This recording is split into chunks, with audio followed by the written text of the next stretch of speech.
treasure. Look what we found. They singing, they don't know me, well they know me now. Yeah.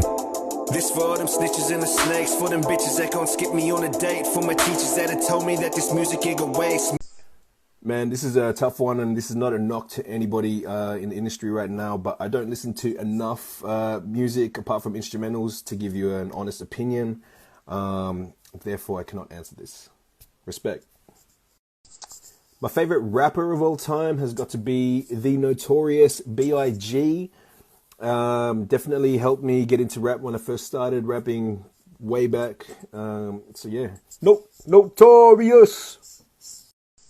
Man, I'm planning to drop at least 3 tracks this year, if everything goes well, and you know, some little freestyles and stuff in between. But for actual singles, hopefully 3.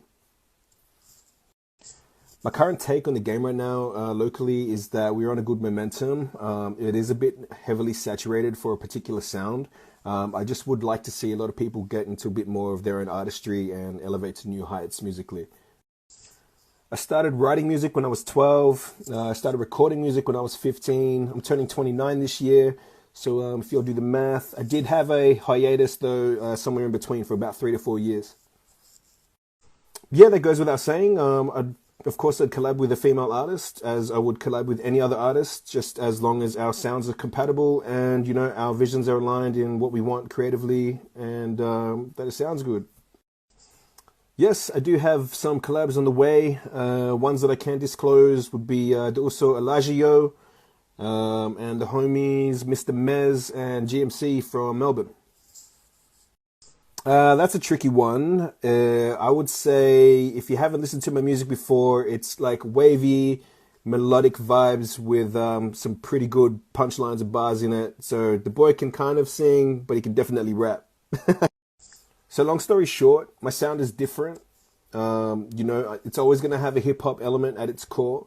I'm just always experimenting and trying to elevate my game to its highest so I can give you all the best creative experience that I can offer. Without a doubt, my family is my biggest inspiration. I do this all for them. You know, my brothers, I love them to death. And life experiences, positive and negative, that inspires me to make the music that you guys get to hear today. I'm currently an independent artist who has acquired management recently. Good question. I can understand and speak Tagalog to an extent where if you put me in the middle of the street, I could probably find my way back home. However, Samoan is a different ball game for me. It's a beautiful language. I'm still taking my time to learn it. You know, I think for me personally, it's reach and just trying to get my work out there to everybody and anybody. But if I could maybe speak on every artist, consistency would be a big struggle. Look, at the end of the day, the end goal for my music is to obviously reach the masses, inspire a lot of people, get paid for it, obviously, and just open up avenues for not only myself, but for my family. Good question again. My grandpa is from the village of Malia, and my nan is from Apia Park or Moka. You could say many lifetimes ago, my dad was part of the entertainment industry, not necessarily the music industry, but he was a dancer and he toured Australia and New Zealand dancing, even did some commercials back in the day. I'm from Southwest Sydney, Australia, Bankstown to be exact. I'm half Filipino, half Samoan. What's my dream collab? Easy, it's got to be Drake. Artist of the decade. Can't go wrong with that, I guess. Yes, I have done shows in the past. I think my first performance was when I was 18 at Sydney University. And my most recent was with the guys No Intent for their Parramatta show. My favorite poly artists of all time that I still listen to today is Booyah Tribe. Got to give love to the OGs. Much respect, much love. Rest in peace to the G-Father and Reed. Look, I can give you music that sounds good, but more importantly, it's real. You know, it's about me. It's about my life experiences that I've been able to twist into something that is relatable to a lot of people. I'm not making no fake shit. It's all me. I think what sets me apart from everyone else is that, you know, I take comfort in not being comfortable. I'm happy to explore different sounds and try and elevate my game that way. And I also think that my writing ability is at its peak and it's unmatched. My why is the same as what inspires me and what drives me. It's my family. You know, they've been supportive of me ever since I wanted to do this back when I was 12 until now.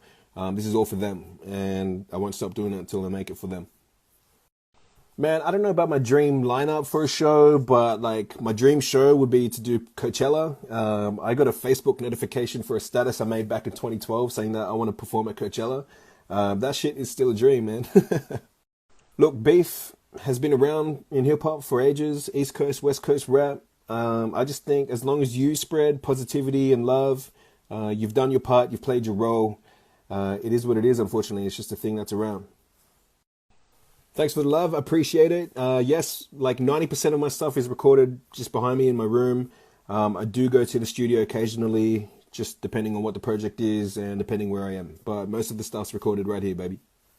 You know, it started as just a little fun activity with my cousins back when we were 12, 13. It's just now, 15 years later, I'm still doing it because we found out that I'm okay at it.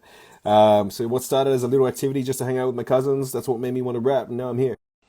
Look, at the end of the day, well, for me anyway, like, I make music for what the people want. And if my technical music isn't popping, it's not popping. So, you got to kind of ride the wave your own way and see what works.